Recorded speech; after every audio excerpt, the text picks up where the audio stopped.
Hello guys, আসসালামু আলাইকুম and welcome to my another new video. তো কেমন আছেন আপনারা সবাই? আমি আলহামদুলিল্লাহ বরাবরের মতোই ভালো আছি। আপনারা যারা এখনও আমার চ্যানেলটি সাবস্ক্রাইব করেন নাই তারা অবশ্যই আমার চ্যানেলটি সাবস্ক্রাইব করে পাশে থাকবেন। আর যারা অলরেডি সাবস্ক্রাইব করেছেন তাদের সকলকে জানাই অন্তরের অন্তঃস্থল থেকে ভালোবাসা। তো কথা না বাড়িয়ে আজকের ভিডিওটা আমি এখান থেকেই শুরু করি।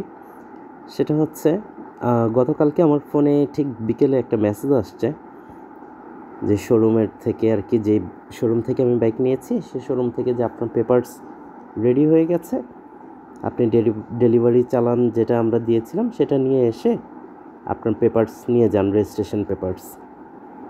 তো আলহামদুলিল্লাহ আমি তো খুব খুশি। রাতে ঘুমালাম, ঘুমও হচ্ছে না, একটু লেট হয়ে গেছে ঘুমাইতে ঘুমাইতে। তো সকালবেলা ঘুম থেকে উঠে দেন নাস্তা করে দেখতে দেখতে দুপুর হয়ে গেছে। তো দুপুরে লাঞ্চ করে দেন বের হয়ে গেলাম শোরুমের উদ্দেশ্যে। তো একা যাইনি, আমার সাথে আরও দুটো ফ্রেন্ড গেছে। ওরাও এসি থেকেই মোটরসাইকেল কিনা, ওদের হচ্ছে এফজেড ভার্সন 2। তো একটু টুকটাক কাজ ছিল, তো সেই কারণে আমাকেও ফোন দিল যে আমরা তো ওখানে যাচ্ছি, তুমি যাবা কিনা। তো আমি বললাম যে হ্যাঁ, আমার তো যাওয়া লাগবে, কারণ আমার পেপারস অলরেডি চলে এসেছে, রেজিস্ট্রেশন কাগজ, গাড়ির নাম্বার।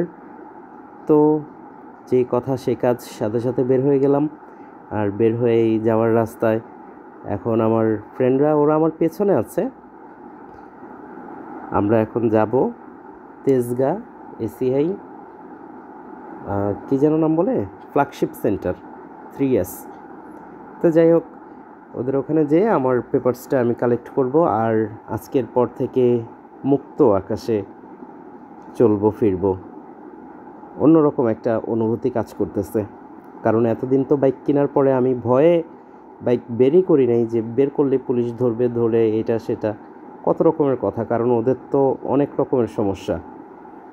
আমরা যদি একটা এক্সকিউজ দেখাই, ওরা এটাকে মানে নষ্ট করার জন্য হাজারো এক্সকিউজ ওনাদের কাছে থাকে সবসময়। তো সেই ক্ষেত্রে আর আমাদের যে এইখানের যে রাস্তাটা এখন দেখতেছেন, আমরা যে যাচ্ছি ত্রিমোহনী টু বাগানবাড়ি, এই রাস্তাটার অবস্থা এতটা জঘন্যতম হয়েছে যে মানে একদম বলার বাহিরে। পুরো স্টাফ কোয়ার্টার থেকে রামপুরা পর্যন্ত সম্পূর্ণ রাস্তাটাই খুব ভালো, খুব সুন্দর, শুধু অল্প একটু জায়গা এই অবস্থা করে রেখে দিছে। তো এখন আসলে এটার বিষয়ে প্রশাসনের সাথে কথা বলবো না কার সাথে কথা বলবো, আসলে কাউকেই তো পাওয়া যায় না। তবে এই বিষয়গুলো যারা দেখেন অবশ্যই এটার একটা উদ্যোগ নেন। এই অল্প একটু রাস্তার কারণে যেখানে চলতে ফিরতে মানুষের খুবই কষ্ট হয়। আর একটু বৃষ্টি হলে এই রাস্তাটাতে একদম মানে গর্ত হয়ে যায়, জায়গায় জায়গায় পানি জমে থাকে, আর তখন আর বোঝা যায় না যে কোন পাশে ভাঙা। তো সে সময় অ্যাক্সিডেন্টগুলো বেশি হয়। ডেলিভারি রোগী নিয়ে এই রাস্তা দিয়ে নেওয়া কখনোই সম্ভব হবে না, তাহলে যে কোনো ধরনের একটা ইনসিডেন্ট হয়ে যেতে পারে। তো যাই হোক, সবাই এই রাস্তাটার প্রতি একটু খেয়াল করবেন, যেন ভিডিওটা শেয়ার করে দিবেন প্রয়োজনে, যেন অনেকেই দেখতে পারে। সবাই ভালো থাকবেন, সুস্থ থাকবেন। আসসালামু আলাইকুম।